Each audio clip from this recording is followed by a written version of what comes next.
Thank you. And I absolutely second what has been said.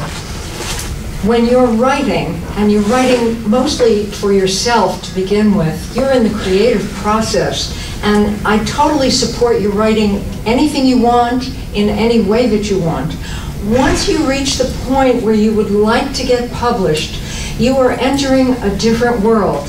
You're entering a world of commerce and business. And since the question has to do with submissions, I'm going to be answering from that point of view, which is exactly the same point of view that we share here. Do your research. Find out who is writing what in your field. Try to narrow down what you are writing to the niche that it's going to fill in the market. This can be difficult with mainstream novels. Usually it's much easier if you're writing within a genre, such as mystery or thriller or science fiction or romance. Whatever it is that you're writing, learn who is writing what and who is publishing what. Today, one of the recommendations I make is walk into a bookstore and talk to a clerk.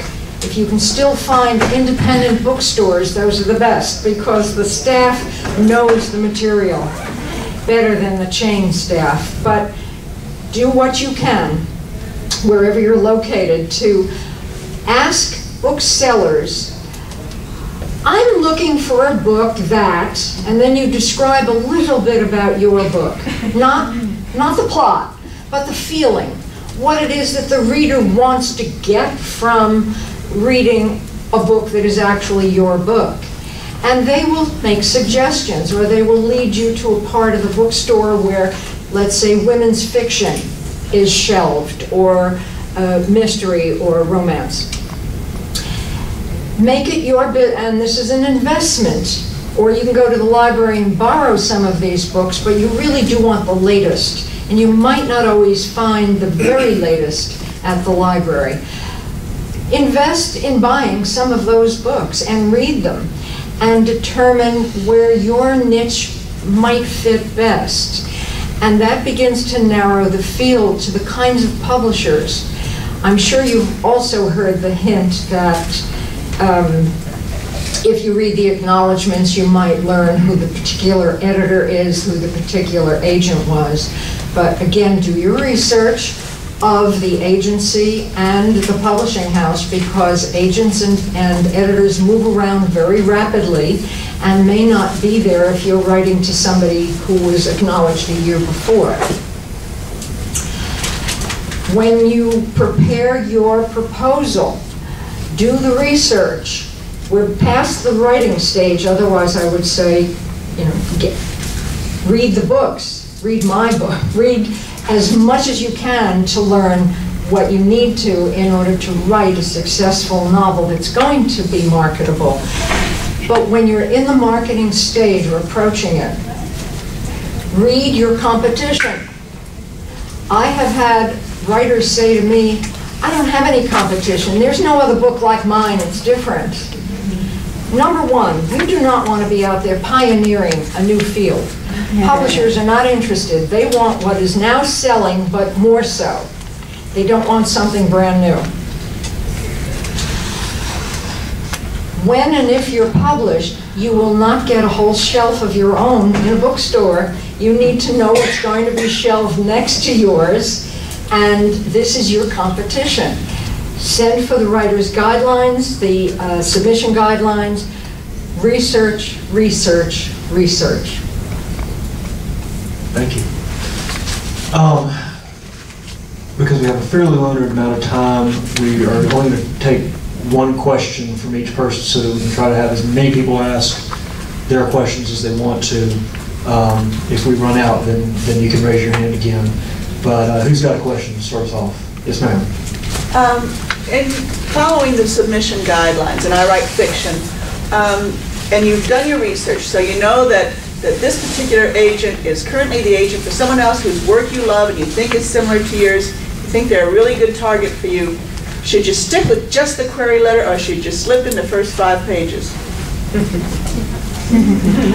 I've heard pros and cons. I've heard people who disregarded the rules and been successful. My own feeling is to follow the guidelines.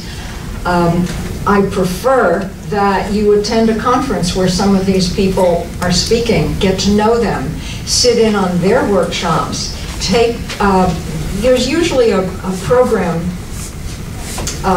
where you practice your delivery, and you can get to know the agents that way, and then you ask them what they prefer.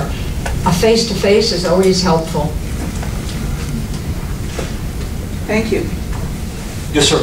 Supposing you, I'm also a fiction writer, supposing you find an agent that you think might be really good for you, and you query them, you get rejected, and then you're like, either your book undergoes some changes, or you're able to realize how you can better present your material. Is a requery something that is looked down upon in this industry, or not? I think his question is about requerying an agent after you've done some revisions. I think after you answer, I'd like to hear what y'all have to say Sure. about resubmitting your journals. No, not unless the rejection letter said, send me this again after you've done what I suggested. What you will probably hear, if they like your writing, is, this isn't for us, but send me your next one. And so I'd say for journal submissions, if you get any kind of encouraging response from an editor, that is a serious good thing, because, you know, think about the thousands and thousands of poems, or, you know, if your journal publishes fiction too, you know, think about the thousands of manuscripts they're reading that they have to respond to. If an editor takes time to write any kind of little personal note, or to send you the encouraging form of the rejection, you know, take that serious. That's a wonderful thing. I mean, pat on the back. That should feel really good, and absolutely send to that journal again.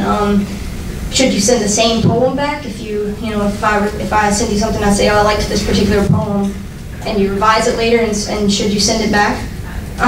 You can, sure, and, you know, put it in there with some new poems too that I haven't seen. Yeah, definitely. And don't. I don't know. I would definitely, you know, and even if you get a rejection back that has, you know, no note on it or whatever, isn't personal, that doesn't mean that the door is closed forever on you for this journal. If you get something back from me and it has no personal note or whatever, you know, if you're working on some new stuff and you got some new stuff and you think you got something else, I might like, well, I welcome it. You know, yeah, send it again. Use common sense. Use common sense. You got to think about it this way. It's burning. I'm too far forward. All right.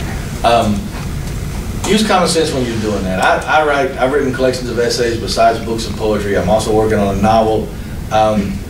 When you send something to somebody and they give you a positive response and they say to you, yes, I'd like to see this again. Sometimes what I will do is I'll see one poem in a batch of 10 that looks promising to me. And I'll say, okay, this poem looks really good. I don't think it's ready for publication. Here's what I would do next year when my reading comes back around, when we're doing open submissions. Send me that poem with the changes that I suggested with some new work. Now I get 8,000 submissions a year. Okay, we published over 1,600 writers from 22 different countries. We publish 60 writers every issue. 8,000, 60, right? So if I took the time to say to you, I'm interested in your work, send it back to me next year, then you should do exactly that. Russell Banks says, he talks about why young writers should be exposed to writers at universities for speaker series. And he said the primary reason for that is so they can learn some damn manners. And what he means by that is you're going to learn everything that you can learn about the work by reading the work. What you're going to learn from a professional writer is how to comport yourself, how to conduct yourself, how to handle being a professional writer.